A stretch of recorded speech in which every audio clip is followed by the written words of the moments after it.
আজকে সবার মুখোশ ফাঁস করবেন মৌসুমী হামিদ। হঠাৎ নামা বৃষ্টিতে শুটিং স্থগিত হয়ে যায়।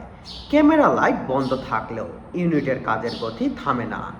এ সুযোগকে লাইভে এসে রসিকতার ছলে সহকর্মীদের মুখোশ উন্মোচন করার ঘোষণা দেন অভিনেত্রী মৌসুমী হামিদ। ফেসবুক আইডি থেকে তিনি লাইভ দেন। তিনি দেখান লোকেশন। সবার অপেক্ষা থাকলেও অনেকেই মোবাইল ফোন নিয়ে ব্যস্ত। কেউ রিল বানাচ্ছে, কেউ লাইভ করছে। হাস্যরসের ভঙ্গিতে তিনি বললেন, দেখুন শুটিংয়ে কে কী করছে, আজকে সবার মুখোশ ফাঁস করব। লাইভে তিনি বলেন, এ শুটিং সকাল আহমেদের পরিচালিত চলছে। বৃষ্টির কারণে কাজ বন্ধ থাকায় পরিচালককেও বসতে থাকতে দেখা যায়। এ সময় সামাজিক মাধ্যমে আয়ের বিষয়েও কথা বলেন মৌসুমী। তিনি আরও জানান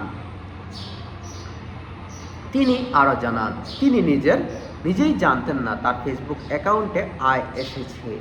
পরে চিত্রগ্রাহক শামসুল ইসলাম লেলিন তাকে জানান তার অ্যাকাউন্টে $175 হয়েছে। এ নিয়ে উচ্ছ্বাস প্রকাশ করে তিনি মজা করে বললেন, টাকা তুললে হাঁস খিচুড়ির পাঠি দেবেন এই অভিনেত্রী। গাজীপুরে পুবাইল লাভ স্টেশনে নাটকের দৃশ্যধারণ চলছিল, যেখানে চঞ্চল চৌধুরী সহ আরও কয়েকজন সহশিল্পীও অংশ নিয়েছে।